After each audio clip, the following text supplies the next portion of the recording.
2026, pour la première fois de son histoire, la Principauté va présider le comité des ministres du Conseil de l'Europe. Ce comité détermine notamment la stratégie et les orientations principales de l'organisation. Que représente cette présidence pour Monaco? Quelles vont être ses missions et quels sont les dossiers prioritaires que la Principauté souhaitera défendre pendant ces 6 mois de présidence? Nous sommes à Strasbourg pour le savoir.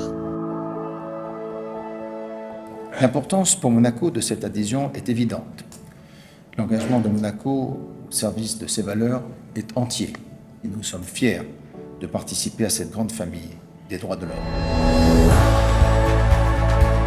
C'était le 5 octobre 2004. Le prince Albert II, alors prince héréditaire, se rendait pour la première fois au Palais de l'Europe au nom de son père, le prince Régnier III, pour signer l'acte d'adhésion de Monaco au Conseil de l'Europe.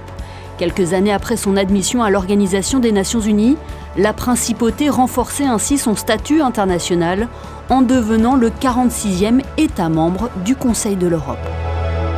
Cette admission ici au sein du Conseil de l'Europe nous a permis, comme l'a dit le prince Régnier III, de rentrer dans notre famille naturelle, celle du Conseil de l'Europe, du respect de la démocratie, de l'état de droit et des libertés fondamentales. Donc Monaco a pris toute sa place depuis ses 20 ans ici dans cette organisation très importante, puisque c'est véritablement un forum de dialogue qui permet de faire avancer nos démocraties. Très heureux évidemment que Monaco soit depuis 20 ans un membre très engagé au Conseil de l'Europe. C'est très important parce qu'il y a une égalité vraiment entre les 46 membres qui sont tous des membres pleins et entiers, fiers et égaux du Conseil de l'Europe, si je peux le dire ainsi, dans toute la diversité que ça représente. Il n'y a pas de monde stable et en paix sans qu'il y ait des règles pour fixer le fonctionnement entre les individus, entre les États. Et c'est exactement à cela que se dédie le Conseil de l'Europe. Et c'est très heureux et très fort de pouvoir le faire avec Monaco, qui est un membre, encore une fois, pleinement engagé depuis 20 ans. 20 ans plus tard, la Principauté s'apprête à vivre un autre moment fort de son histoire. En mai 2026, elle prendra la présidence du Comité des ministres du Conseil de l'Europe, l'organe décisionnel qui détermine les orientations principales de l'organisation et qui a la compétence d'agir en son nom. C'est un événement historique. C'est aussi à la fois une grande satisfaction, une grande joie de pouvoir assumer cette fonction, mais aussi une lourde charge à laquelle nous nous préparons de manière incessante depuis déjà de nombreux mois. Et nous espérons pouvoir être à la hauteur de cette charge qui nous est confiée. Le comité des ministres se réunit une fois par an au niveau ministériel et une fois par semaine au niveau des représentants permanents auprès du Conseil de l'Europe. Sa présidence est assurée à tour de rôle pour une durée de 6 mois. Mi-mai, le Luxembourg a transmis le témoin à Malte après avoir pris la tête de ce comité à 8 reprises. Monaco, à travers son ambassadeur, son équipe, est un État membre qui est parfaitement intégré, qui est parfaitement reconnu et respecté. Ce n'est pas la taille qui compte, c'est le degré d'implication, c'est l'investissement du pays, de l'équipe ici en place. Et votre ambassadeur est quelqu'un qui connaît très bien le Conseil de l'Europe, il connaît tous les rouages et les fonctionnements. Et en plus, votre prince, le prince Albert, est venu au mois d'octobre pour commémorer les 20 ans de l'adhésion de Monaco, et ça montre que jusqu'au plus haut niveau de l'État, on est impliqué, on s'implique, et ça c'est un boost important pour le pays, pour l'équipe en place. Donc je pense que tout se met en place pour que Monaco ait une magnifique présidence.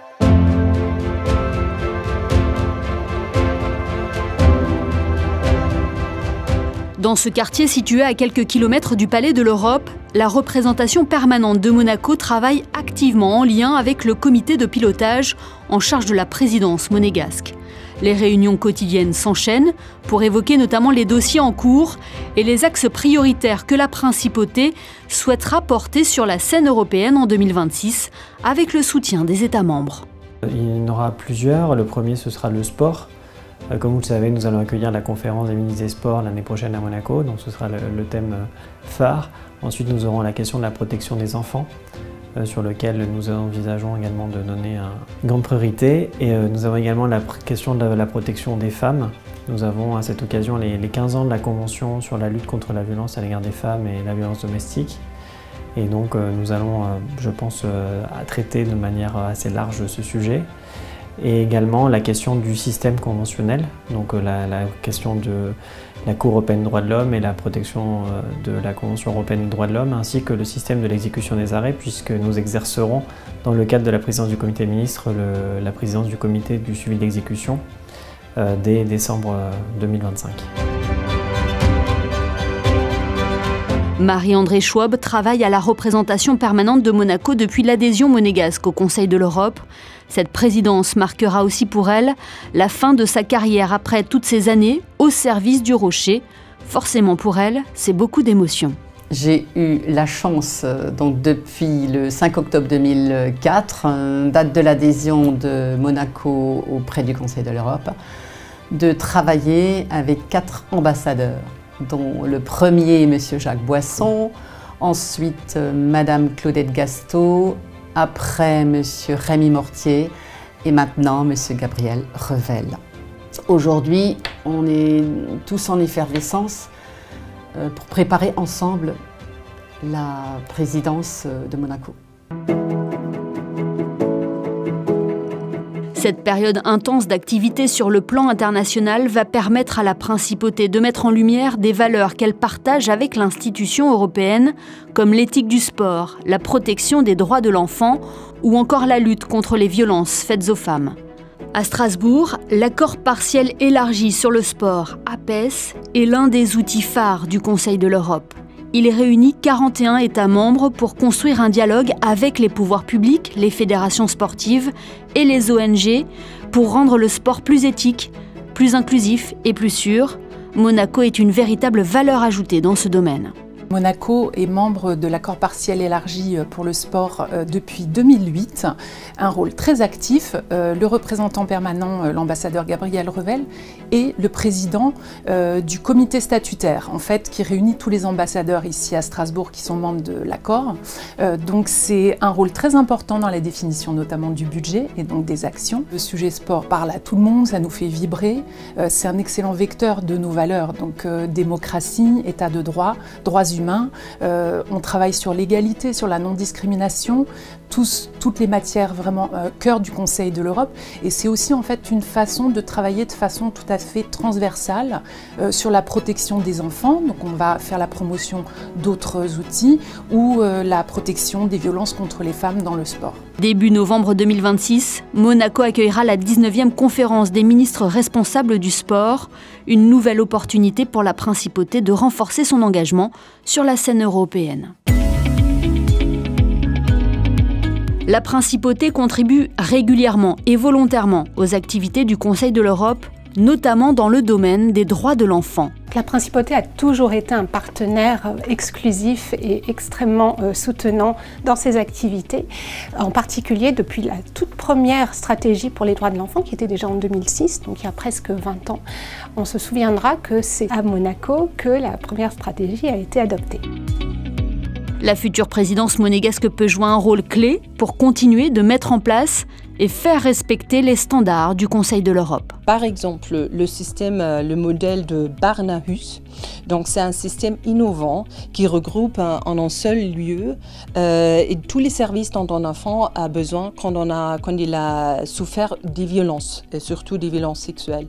La justice, la protection sociale, le soutien psychologique et vraiment pour éviter la rétraumatisation d'un enfant. On travaillera sous présidence monégasque, en tout cas, sur l'adoption d'une recommandation sur l'éducation complète à la sexualité et adaptée à l'âge, qui fait l'objet de difficultés de tension, mais qui est essentielle pour prévenir les violences sexuelles et pour éduquer nos jeunes qui sont de plus en plus inspirés par des contenus en ligne extrêmement dangereux et leur apprendre le respect et le consentement.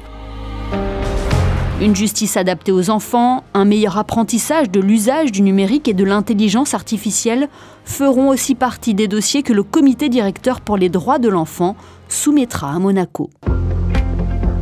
La question de la lutte contre les violences à l'égard des femmes et de la violence domestique mobilise également la principauté. Elle a ratifié en 2014 la Convention d'Istanbul du Conseil de l'Europe et en une décennie, elle a fait évoluer sa législation dans ce domaine et mis en place de nombreuses initiatives pour lutter contre ce fléau. Monaco participe aussi activement au comité des parties qui regroupe les États signataires de la Convention. On se félicite que ce soit une priorité en fait pour la future présidence de Monaco et on espère que ça va renforcer la mise en œuvre de la Convention d'Istanbul à Monaco mais aussi ailleurs. Il y a certainement en fait la question de la prévention de la violence égard qui devrait figurer en fait. Il y a aussi la question des services de soutien pour les femmes victimes, femmes et filles victimes qui sont importants et aussi la question des poursuites des affaires. Donc il y a encore quelques sujets, donc on espère que tout ça va aider à peut-être mettre l'accent sur ces questions parce que comme on nous a dit en fait lors de la visite du Grevio à Monaco, ça bouge à Monaco, donc on espère la même chose en fait pour la présidence. Si la principauté prendra la présidence du comité des ministres du Conseil de l'Europe en mai 2026 et organisera la 19e conférence des ministres responsables du sport dans la même année, elle s'apprête aussi à présider 2 réunions droits de l'homme du comité des ministres en décembre 2025 et mars 2026. Un rôle essentiel de facilitateur dans le système de suivi de l'exécution des arrêts de la Cour européenne des droits de l'homme. Ce sont au premier chef les États membres du Conseil de l'Europe qui doivent veiller au bon respect de la Convention au niveau national. Ce n'est pas la vocation de la Cour européenne des droits de l'homme de rendre des milliers d'affaires répétitives. Et en ce sens, le rôle à jouer par la présidence monégasque pendant ces réunions CMDH est vraiment fondamental. Veiller au bon fonctionnement du système de la Convention européenne des droits de l'homme, c'est une question qui a une importance stratégique pour l'organisation dans son ensemble, au-delà des réunions droits de l'homme du comité des ministres. Et en ce sens, ces 6 mois de présidence monégasque des réunions droits de l'homme seront certainement une excellente préparation à la présidence du comité des ministres du Conseil de l'Europe qui aura lieu de mai 2026 à novembre 2026.